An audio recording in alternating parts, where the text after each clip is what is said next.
ಸಮಯಸಾರ ಭಾಗ 87. ಸಮಯಸಾರ ಭಾಗ 87. ಶ್ರೀ ಋಷಭನಾಥರಿಂದ ವರ್ಧಮಾನರವರಿಗೆ 24 ತೀರ್ಥಂಕರರಿಗೆ ಜಯವಾಗಲಿ. ನನ್ನ ಸಮಸ್ತ ಗುರುಗಳಿಗೆ ಜಯವಾಗಲಿ. ಈಗ ನೀವು ಸಮಯಸಾರವನ್ನು 87ನೇ ಭಾಗದಲ್ಲಿ ಕೇಳ್ತಾ ಇದ್ದೀರಿ. 86 ಭಾಗಗಳು ಹಿಂದೆ ಮುಗಿದೋಗಿದ್ದಾವೆ. ಅದನ್ನು ಕೇಳ್ಕೊಬರ್ರಿ. ನೇರವಾಗಿ ಇದನ್ನು ಕೇಳೋದ್ರಿಂದ ಏನೂ ಗೊತ್ತಾಗೋದಿಲ್ಲ. ಪ್ರಶ್ನೆ 1126. ಪುದ್ಗಲ ದ್ರವ್ಯವು ಆತ್ಮನಿಗೆ ತಮ್ಮನ್ನು ಗ್ರಹಣ ಮಾಡು ಎಂದು ಪ್ರೇರಣೆ ಮಾಡುತ್ತವೆಯೇ? ಇದಕ್ಕೆ ಉತ್ತರವಾಗಿ ಆಚಾರ್ಯ ಶ್ರೀ ಕುಂದಕುಂದರು ಸಮಯಸಾರ ಮಹಾಶಾಸ್ತ್ರದ ಸರ್ವವಿಶುದ್ಧ ಜ್ಞಾನಾಧಿಕಾರದ ಗಾಥಾ ಸಂಖ್ಯೆ 373ರಿಂದ ಪ್ರಾರಂಭವಾಗಿ 382ರವರೆಗಿನ ಅಂದರೆ 10 ಗಾಥೆಗಳು, ಅಂದರೆ 377ರಿಂದ ಪ್ರಾರಂಭವಾಗಿ 382ರವರೆಗಿನ ಅಂದರೆ 10 ಗಾಥೆಗಳನ್ನು ಒಂದೇ ಸ್ಥಳದಲ್ಲಿ ಹೇಳುವವರಿದ್ದರೆ ಕೇಳ್ರಿ. ನಿಂದಿದ ಸಂತುದವಯ ನಾಣೆ ಪೊಗ್ಗಲ ಪರಿಣಮಂತಿ ಬಹುಯಾಣಿ ತಾಣಿ ಸುಣಿ ದೂಣ ರೂಸದಿ ತೂಸದಿ ಯಾ ಅಹಂ ಪುಣೋ ಬಣಿದೋ ಪೊಗ್ಗಲದವ್ವಂ ಸದ್ದತ್ತ ಪರಿಣದಂ ತಸ್ಸ ಜದಿ ಗುಣು ಅಣ್ಣೋ ತಮ್ಹಾಣ ತುಮಂ ಬಣಿದೋ ಕಿಂಚೀವಿ ಕಿಂ ರೂಸಸಿ ಅಸದ್ ಅಬುದ್ಧೋ ಅಸುಹೋ ಸುಹೋ ವಾ ಸದ್ದೋ ನಾಥಂ ಬಣದಿ ಸುಣಸು ಮಂತಿ ಸೋಚೇವಾ ನಯ ಏದಿ ವಿನಿಗ ಹಿದುಂ ಸೋದ ವಿಷಯ ಮಾಘಯಂ ಸದ್ದಂ ಅಸುಹಂ ಸುವಂ ಚ ರುವಂ ನ ತಂ ಬಣದಿ ಪಿಚ್ಚ ಮತಿ ಸೋಚೇವಾ ನಯ ಏದಿ ವಿನಿಗ ಹಿದುಂ ಚಕ್ಕು ವಿಷಯ ಮಾಗದಂ ರುವಂ ಅಸುಹೋ ಸುವೋ ವಾ ಗಂಧೋ ನಾಥಂ ಬಣದಿ ಜಿಗ್ಧ ಮಂತಿ ಸೋಚೇವಾ ನಯ ಏದಿ ಏಣಿಗ ಹಿದುಂ ಘಾಣ ವಿಷಯ ಮಾಗದಂ ಗಂಧಂ ಅಸುಹೋ ಸುವಾ ರಸೋಣ ತಂ ಬಣದಿ ರಸಯ ಮಂತಿ ಸೋಚೇವಾ ನಯ ಏದಿ ವಿನಿಗ ಹಿದುಂ ರಸಣ ವಿಷಯ ಮಾಗದಂ ತು ರಸಂ ಅಸುಹೋ ಸುವಾಪಾಸೋ ನ ತಂ ಬಣದಿ ಪುಸಸ್ಸು ಮಂತಿ ಸೋಚೇವಾ ನಯ ಏದಿ ಏಣಿಗ ಹಿದುಂ ಕಾಯಂ ವಿಷಯ ಮಾಗದಂ ಪಾಸಂ ಅಸುಹೋ ಸುಹೋ ವಾ ಗುಣೋ ನ ತಂ ಭಣದಿ ಭುಜ ಮಂತಿ ಸೋಚೇವಾ ನ ಯದಿಯೇ ವಿನಿಗ ಹಿದುಂ ಬುದ್ಧಿ ವಿಷಯ ಮಾಗದಂ ತು ಗುಣಂ ಅಸುಹಂ ಸುವಂ ವಾ ದವ್ವಂ ನ ತಂ ಬಣದಿ ಭುಜ ಮಂತಿ ಸೋಚೇವಾ ನಯ ಏದಿ ಏಣಿಗ ಹಿದುಂ ಬುದ್ಧಿ ವಿಷಯ ಮಾಗದಂ ದವ್ವಂ ಏಯಂ ತು ಜಾಣಿ ಊಣಂ ವ ಸಮಂ ನೇವ ಗಚ್ಚದಿ ಮೂಡೋ ನಿಗ್ಗಹ ಮಣ ಪರಸಯ ಸಯಂ ಚ ಬುದ್ಧಿ ಶಿವ ಮಪತ್ತೋ. ಈಗ ಈ 10 ಗಾಥೆಗಳು ಆದವು. ಇನ್ನು ಮುಂದೆ ಈ 10 ಗಾಥೆಗಳ ಅರ್ಥಗಳನ್ನು ಹೇಳುತ್ತಾರೆ, ಕೇಳಿರಿ. ಅನೇಕ ಪ್ರಕಾರದ ನಿಂದೆ ಮತ್ತು ಸ್ತುತಿಯ ವಚನಗಳು ಇವೆ. ಪುದ್ಗಲವೇ ಆ ರೂಪದಿಂದ ಪರಿಣಮಿಸುತ್ತದೆ. ಅವುಗಳನ್ನು ಕೇಳಿ ಈ ಅಜ್ಞಾನಿ ಜೀವನು ಹೀಗೆ ಮನ್ನಿಸುತ್ತಾನೆ, ಇದನ್ನು ನನಗೇ ಮಾತಾಡಿದ್ದಾರೆ. ಅದರಿಂದ ಅವನು ಸಿಟ್ಟಿಗೆ ಏಳುತ್ತಾನೆ, ಪುನಃ ಮತ್ತು ಸಂತುಷ್ಟನಾಗುತ್ತಾನೆ. ಶಬ್ದರೂಪದಿಂದ ಪರಿಣತವಾದ ಪುದ್ಗಲ ದ್ರವ್ಯವು ಅದರ ಗುಣವು ನಿನ್ನಿಂದ ಅನ್ಯ ಇದೆ. ಆದರೆ ಹೇ ಅಜ್ಞಾನಿ ಜೀವ, ನಿನಗಂತೂ ಸ್ವಲ್ಪವೂ ಅದು ಮಾತನಾಡಿಲ್ಲ. ನೀನು ಅಜ್ಞಾನಿಯಾಗಿ ಏಕೆ ಕೋಪ ಮಾಡುತ್ತೀ? ಅಶುಭ ಅಥವಾ ಶುಭ ಶಬ್ದವು ನಿನಗೆ ಹೀಗೆ ಹೇಳುವುದಿಲ್ಲ, ನನ್ನನ್ನು ಕೇಳು. ಮತ್ತು ಶ್ರೋತ್ರೇಂದ್ರಿಯ ವಿಷಯದಲ್ಲಿ ಬಂದಂತಹ ಶಬ್ದವನ್ನು ಗ್ರಹಣ ಮಾಡಲಿಕ್ಕೆ ಆ ಆತ್ಮನು ತನ್ನ ಸ್ವರೂಪವನ್ನು ಬಿಟ್ಟು ಪ್ರಾಪ್ತವಾಗುವುದಿಲ್ಲ. ಅಶುಭ ಅಥವಾ ಶುಭ ನಿನಗೆ ಹೀಗೆ ಹೇಳುವುದಿಲ್ಲ, ಏನೆಂದರೆ ನೀನು ನನ್ನನ್ನು ನೋಡು. ಮತ್ತು ಚಕ್ಷು ಇಂದ್ರಿಯದ ವಿಷಯದಲ್ಲಿ ಬಂದಂಥ ರೂಪವನ್ನು ಗ್ರಹಣ ಮಾಡಲಿಕ್ಕೆ ಆ ಆತ್ಮನು ಸಹ ತನ್ನ ಪ್ರದೇಶವನ್ನು ಬಿಟ್ಟು ಪ್ರಾಪ್ತವಾಗುವುದಿಲ್ಲ. ಶುಭ ಅಥವಾ ಅಶುಭ ಗಂಧವು ನಿನಗೆ ಹೀಗೆ ಹೇಳುವುದಿಲ್ಲ. ಏನೆಂದರೆ, ನೀನು ನನ್ನ ವಾಸನೆಯನ್ನು ತೆಗೆದುಕೊಳ್ಳು ಮತ್ತು ಘ್ರಾಣ ಇಂದ್ರಿಯದ ವಿಷಯದಲ್ಲಿ ಬಂದಂಥ ಗಂಧದ ಗ್ರಹಣ ಮಾಡಲಿಕ್ಕೆ ಆ ಆತ್ಮನು ಸಹ ತನ್ನ ಪ್ರದೇಶವನ್ನು ಬಿಟ್ಟು ಪ್ರಾಪ್ತವಾಗುವುದಿಲ್ಲ. ಅಶುಭ ಅಥವಾ ಶುಭ ರಸವು ನಿನಗೆ ಹೀಗೆ ಹೇಳುವುದಿಲ್ಲ, ನನ್ನ ಸ್ವಾದವನ್ನು ತೆಗೆದುಕೊಳ್ಳು ಮತ್ತು ರಸನ ಇಂದ್ರಿಯದ ವಿಷಯದಲ್ಲಿ ಬಂದಂತಹ ರಸವನ್ನು ಗ್ರಹಣ ಮಾಡಲಿಕ್ಕೆ ಆ ಆತ್ಮನು ಸಹ ತನ್ನ ಪ್ರದೇಶವನ್ನು ಬಿಟ್ಟು ಪ್ರಾಪ್ತವಾಗುವುದಿಲ್ಲ. ಅಶುಭ ಅಥವಾ ಶುಭ ಸ್ಪರ್ಶವು ನಿನಗೆ ಹೀಗೆ ಹೇಳುವುದಿಲ್ಲ. ಏನೆಂದರೆ, ನನ್ನನ್ನು ಸ್ಪರ್ಶಿಸು ಮತ್ತು ಸ್ಪರ್ಶನ ಇಂದ್ರಿಯದ ವಿಷಯದಲ್ಲಿ ಬಂದಂತಹ ಸ್ಪರ್ಶವು ಗ್ರಹಣ ಮಾಡಲಿಕ್ಕೆ ಆ ಆತ್ಮನು ತನ್ನ ಪ್ರದೇಶವನ್ನು ಬಿಟ್ಟು ಪ್ರಾಪ್ತವಾಗುವುದಿಲ್ಲ. ಅಶುಭ ಅಥವಾ ಶುಭ ದ್ರವ್ಯ ಅಥವಾ ಗುಣ ನಿನಗೆ ಹೀಗೆ ಅನ್ನುವುದಿಲ್ಲ. ಏನೆಂದರೆ, ನೀನು ನನ್ನನ್ನು ತಿಳಿ ಮತ್ತು ಬುದ್ಧಿಯ ವಿಷಯದಲ್ಲಿ ಬಂದಂತಹ ಗುಣವನ್ನು ಗ್ರಹಣ ಮಾಡಲಿಕ್ಕೆ ಆ ಆತ್ಮನು ಸಹ ತನ್ನ ಪ್ರದೇಶವನ್ನು ಬಿಟ್ಟು ಪ್ರಾಪ್ತವಾಗುವುದಿಲ್ಲ. ಅಶುಭ ಅಥವಾ ಶುಭ ದ್ರವ್ಯವು ನಿನಗೆ ಹೀಗೆ ಹೇಳುವುದಿಲ್ಲ. ಏನೆಂದರೆ, ನನ್ನನ್ನು ತಿಳಿದುಕೊಳ್ಳು ಮತ್ತು ಬುದ್ಧಿಯ ವಿಷಯದಲ್ಲಿ ಬಂದಂಥ ದ್ರವ್ಯದ ಗ್ರಹಣ ಮಾಡಲಿಕ್ಕೆ ಆ ಆತ್ಮನು ಸಹ ತನ್ನ ಪ್ರದೇಶವನ್ನು ಬಿಟ್ಟು ಪ್ರಾಪ್ತವಾಗುವುದಿಲ್ಲ. ಮೂಢ ಜೀವನು ಹೀಗೆ ತಿಳಿದು ಸಹ ಉಪಶಮ ಭಾವಕ್ಕೆ ಪ್ರಾಪ್ತವಾಗುವುದಿಲ್ಲ ಮತ್ತು ಪರವನ್ನು ಗ್ರಹಣ ಮಾಡಲಿಕ್ಕೆ ನಿಷೇಧಿಸುತ್ತಾನೆ. ಕಾರಣ, ತನ್ನ ಕಲ್ಯಾಣರೂಪ ಬುದ್ಧಿಯಾದ ಸಮ್ಯಜ್ಞಾನಕ್ಕೆ ಅವನು ಪ್ರಾಪ್ತವಾಗುವುದಿಲ್ಲ. ಹೀಗೆ ಇದರ ಗಾಥೆಗಳ ಅರ್ಥವನ್ನು ಹೇಳಿದರು. ಇನ್ನು ಮುಂದೆ ಇದು ನಿಮಗೆ ಸರಿಯಾಗಿ ಅರ್ಥ ಆಗಿಲ್ಲ ಅಂದರೆ ಮುಂದೆ ಟೀಕೆ ವಿಭಾಗದಲ್ಲಿ ನಿಮಗೆ ಇದು ಸರಿಯಾಗಿ ಅರ್ಥ ಆಗ್ತದೆ. ಇದು ಕೇಳ್ತಾ ಹೋಗ್ರಿ. ಪ್ರಶ್ನೆ 1127. ಹಿಂದೆ ಹೇಳಿದ ಗಾಥೆಗಳ ಟೀಕೆಯ ಅರ್ಥಗಳು ಏನು ಇದ್ದಾವೆ? ಪ್ರಾರಂಭ. ಇದನ್ನೊಂದು ಸ್ವಲ್ಪ ಸಮಾಧಾನವಾಗಿ ಕೇಳಿದ್ರೆ ನಿಮಗೆ ಎಲ್ಲ ತಾನೇ ಗೊತ್ತಾಗ್ತದೆ. ನೋಡಿ, ಇಲ್ಲಿ ಪ್ರಥಮ ದೃಷ್ಟಾಂತವನ್ನು ಹೇಳ್ತಾರೆ. ಹೇಗೆ ಒಬ್ಬ ದೇವದತ್ತ ಎಂಬ ವ್ಯಕ್ತಿ, ಇನ್ನೊಬ್ಬನ ಹೆಸರು ಯಜ್ಞದತ್ತ ಅಂಥೇಳಿ. ಈಗ ಕೇಳ್ರಿ, ದೇವದತ್ತನು ಯಜ್ಞದತ್ತನ ಕೈ ಹಿಡಿದು ಅವನಿಂದ ತನ್ನ ಕಾರ್ಯವನ್ನು ಮಾಡಿಸಿಕೊಳ್ಳುತ್ತಾನೆ. ಹಾಗೆ ಘಟ ಪಟ ಆದಿ ಬಾಹ್ಯ ಪದಾರ್ಥಗಳು ದೀಪಕ್ಕೆ ಹೀಗೆ ಹೇಳುವುದಿಲ್ಲ, ನೀನು ನಮ್ಮನ್ನು ಪ್ರಕಾಶಗೊಳಿಸು. ಮತ್ತು ದೀಪವು ಲೋಹ ಚುಂಬಕದಂತೆ ಅಂದರೆ ಅಯಸ್ಕಾಂತದಂತೆ ಆಕರ್ಷಿತವಾಗಿ ಕಬ್ಬಿಣದ ಅಂದರೆ ಚುಂಬಕದಿಂದ ಆಕರ್ಷಿತವಾದ ಕಬ್ಬಿಣದ ಸೂಜಿಯಂತೆ ತನ್ನ ಸ್ಥಾನವನ್ನು ಬಿಟ್ಟು ಆ ಪದಾರ್ಥವನ್ನು ಪ್ರಕಾಶಿತ ಮಾಡಲು ಹೋಗುವುದಿಲ್ಲ. ಆದರೆ ದೀಪವು ಘಟ ಪಟ ಆದಿ ಪದಾರ್ಥಗಳ ಸದ್ಭಾವದಲ್ಲಿಯೂ ಅದೇ ಪ್ರಕಾರ ಪ್ರಕಾಶಮಾನವಾಗಿ ಇರುತ್ತದೆ. ಹೇಗೆ ಅವುಗಳ ಅಭಾವದಲ್ಲಿಯೂ ಕೂಡ ಪ್ರಕಾಶಮಾನವಾಗಿ ಇರುತ್ತದೆ. ಯಾಕೆಂದರೆ ವಸ್ತು ಸ್ವಭಾವವೇ ಹೀಗೆ ಇರುತ್ತದೆ. ಅದು ಬೇರೆಯ ದ್ರವ್ಯದಿಂದ ಉತ್ಪನ್ನವಾಗುವುದಿಲ್ಲ, ಬೇರೆಯ ದ್ರವ್ಯವನ್ನು ಉತ್ಪನ್ನ ಕೂಡ ಮಾಡುವುದಿಲ್ಲ. ಹೀಗೆ ಘಟ ಪಟ ಆದಿ ಪದಾರ್ಥಗಳು ಅವು ಸುಂದರವಿರಲಿ ಅಥವಾ ಅಸುಂದರವಿರಲಿ, ವಸ್ತು ಸ್ವಭಾವದ ಕಾರಣ ಸ್ವಯಂ ನಾನಾ ಪ್ರಕಾರದಿಂದ ಪರಿಣಮಿಸುತ್ತವೆ. ಆದರೆ ಸ್ವಭಾವದಿಂದಲೇ ಪ್ರಕಾಶಮಾನವಾದ ದೀಪದಲ್ಲಿ ಯಾವುದು ವಿಕಾರವೂ ಆಗುವುದಿಲ್ಲ. ಹೇಗೆ ಶಬ್ದ, ರೂಪ, ಗಂಧ, ರಸ, ಸ್ಪರ್ಶ ಮತ್ತು ಗುಣ ದ್ರವ್ಯ ಯಜ್ಞದತ್ತನ ಕೈ ಹಿಡಿದು ದೇವದತ್ತನಂತೆ ಆತ್ಮನಿಗೆ ಹೀಗೆ ಹೇಳುವುದಿಲ್ಲ, ನೀನು ನನ್ನನ್ನು ಕೇಳು, ನೋಡು, ವಾಸನೆ ತೆಗೆದುಕೊಳ್ಳು, ಆಸ್ವಾದಿಸು, ಸ್ಪರ್ಶ ಮಾಡು, ತಿಳಿದುಕೊಳ್ಳು. ಮತ್ತು ಆತ್ಮನು ಸಹ ಲೋಹ ಚುಂಬಕದಂತೆ ಅಂದರೆ ಅಯಸ್ಕಾಂತದಿಂದ ಆಕರ್ಷಿತವಾದ ಕಬ್ಬಿಣದ ಸೂಜಿಯಂತೆ ತನ್ನ ಸ್ಥಾನದಿಂದ ಚಲಿತನಾಗಿ ಅವುಗಳನ್ನು ತಿಳಿಯುವ ಸಲುವಾಗಿ ಅವುಗಳ ಹತ್ತಿರ ಓಡಿ ಹೋಗುವುದಿಲ್ಲ. ಆದರೆ ಆತ್ಮನು ಅವುಗಳ ಸದ್ಭಾವದಲ್ಲಿಯೂ ಅದೇ ಪ್ರಕಾರ ತಿಳಿಯುತ್ತಾನೆ. ಹೀಗೆ ಅವುಗಳ ಅಭಾವದಲ್ಲಿಯೂ ಕೂಡ ತಿಳಿಯುತ್ತಾನೆ. ಕಾರಣ, ವಸ್ತುವಿನ ಸ್ವಭಾವವೇ ಹೀಗೆ ಇದೆ.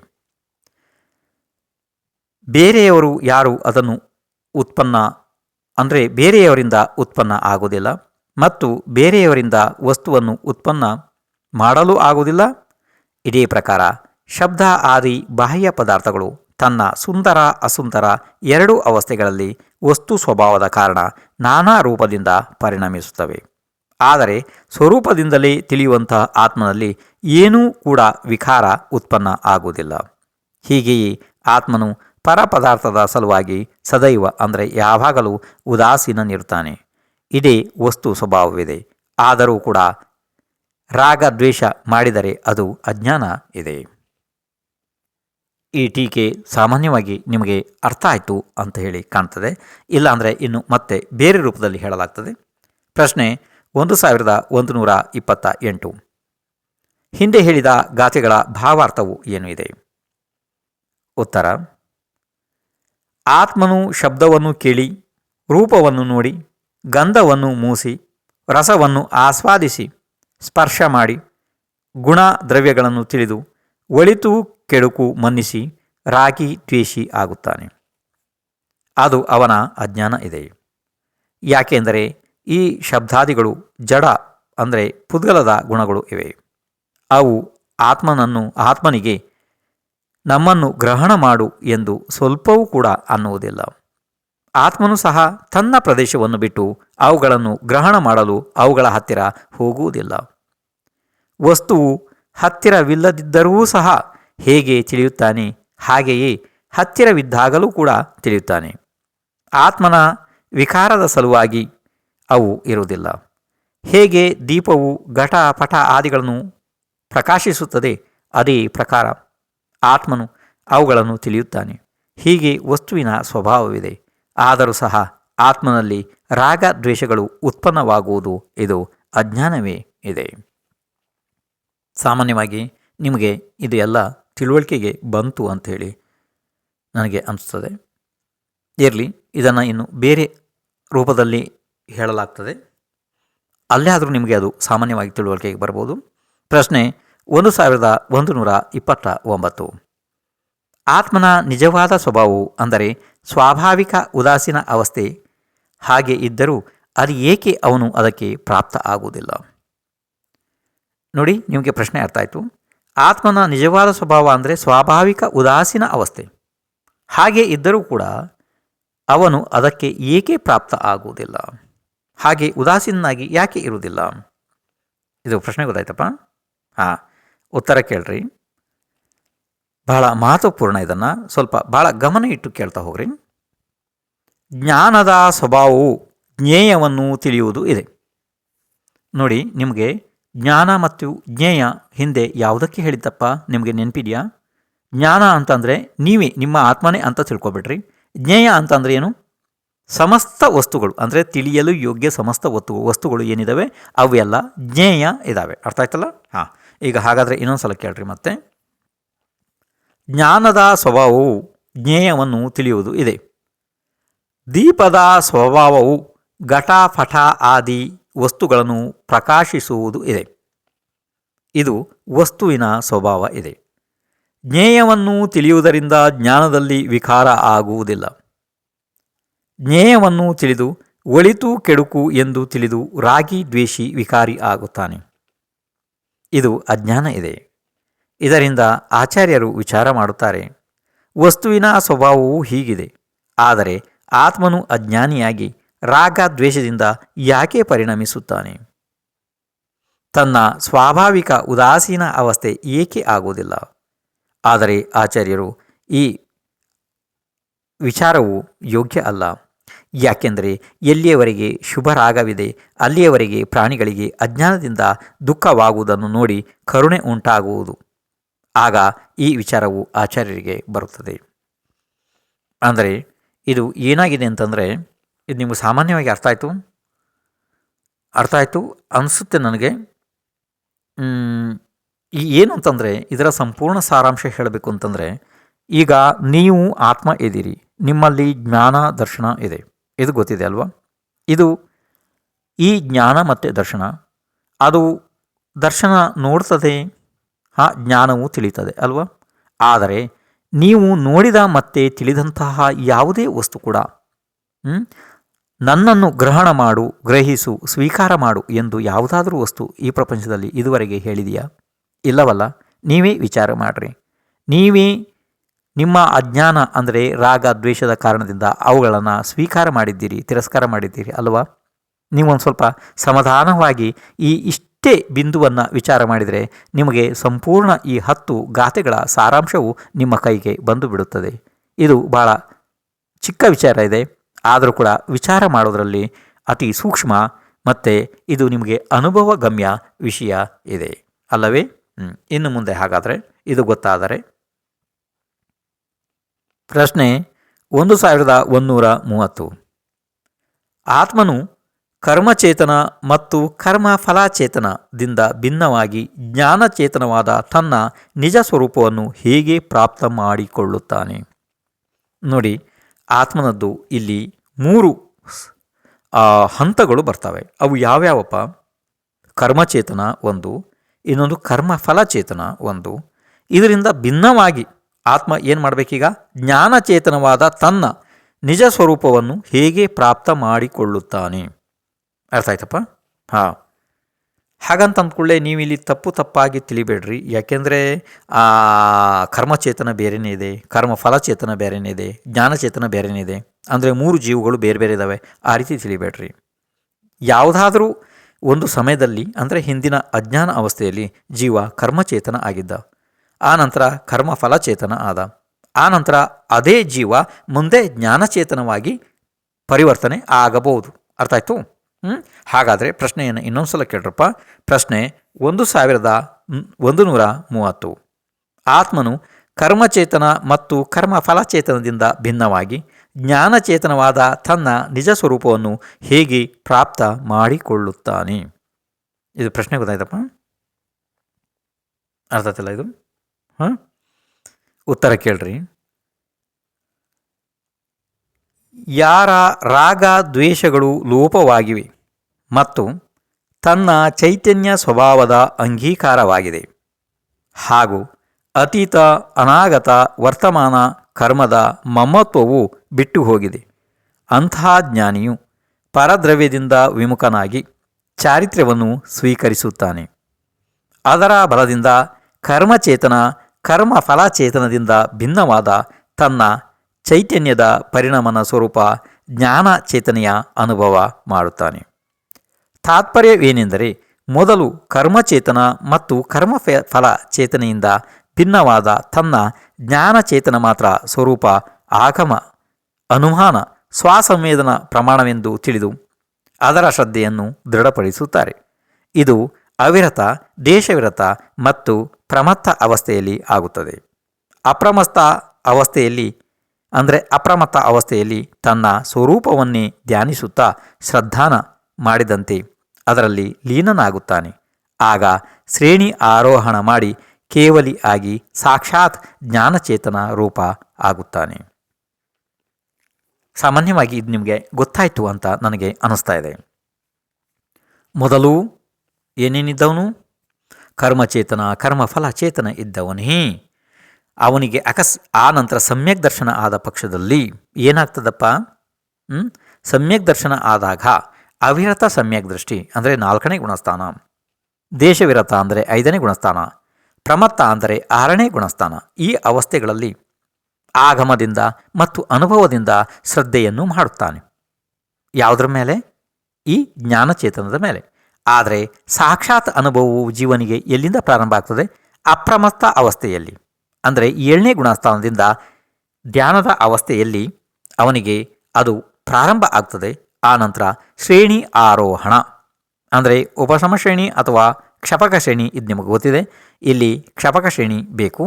ಕ್ಷಪಕ ಶ್ರೇಣಿ ಆರೋಹಣ ಮಾಡಿ ಸಾಕ್ಷಾತ್ ಮೋಹನೀಯ ಕರ್ಮವನ್ನು ಹಿಂದೆ ನಾಶ ಮಾಡಿ ಆನಂತರ ಕೇವಲ ಜ್ಞಾನವನ್ನು ಪ್ರಾಪ್ತ ಮಾಡಿಕೊಂಡಾಗ ಆವಾಗ ಏನು? ಸಾಕ್ಷಾತ್ ಜ್ಞಾನಚೇತನ ರೂಪ ಜೀವ ಆಗುತ್ತಾನೆ ಅಲ್ವಾ? ಗೊತ್ತಾ? ಇದು ಅರ್ಥ ಆಯ್ತಲ್ಲ ನಿಮಗೆ? ಹಿಂದೆ ಸಾಧಕ ಅವಸ್ಥೆಯಲ್ಲಿ ಆಗಮ ಅಂದರೆ ಶಾಸ್ತ್ರ ಮತ್ತು ಸ್ವಸಂವೇದನಾ ಜ್ಞಾನದಿಂದ ಇದನ್ನು ಶ್ರದ್ಧೆ ಮಾಡುತ್ತಾನೆ. ಆದರೆ ಯಾವಾಗ ಅಪ್ರಮತ್ತ ಅವಸ್ಥೆಗಳು ಪ್ರಾಪ್ತ ಆಗ್ತವೆ ಆವಾಗ ಸಾಕ್ಷಾತ್ ಆತ್ಮನು ಜ್ಞಾನಚೇತನದ ಸ್ವಯಂ ತನ್ನ ಆತ್ಮನಲ್ಲಿ ಅನುಭವವನ್ನು ಮಾಡುತ್ತಾನೆ. ಇದು ನಿಮಗೆ ಸಾಮಾನ್ಯವಾಗಿ ಅರ್ಥ ಆಯಿತು ಅಂತ ಹೇಳಿ ನನಗೆ ಅನ್ನಿಸ್ತಾ ಇದೆ. ಇನ್ನು ಮುಂದೆ ಬಹಳ ಮಹತ್ವಪೂರ್ಣ ಬಿಂದುಗಳನ್ನು ಹೇಳಬೇಕಾಗಿತ್ತು, ಆದರೆ ಅಷ್ಟು ಸಮಯ ಈಗ ಆಗೋದು ನನಗೆ ಕಾಣ್ತಾ ಇಲ್ಲ. ಆದ್ದರಿಂದ ನೀವು ನಾಳೆ ಸರಿಯಾದ ಸಮಯಕ್ಕೆ ಬಂದರೆ ಬಹಳ ಒಳ್ಳೆಯದಪ್ಪ. ಯಾಕೆಂದರೆ ಸ್ವಲ್ಪನೇ ತಡವಾಗಿ ಬಂದರೂ ಕೂಡ ನಿಮಗೆ ಅನೇಕ ಬಿಂದುಗಳು ಸಿಗುವುದಿಲ್ಲ. ಬರ್ರಿ ನಾಳೆ.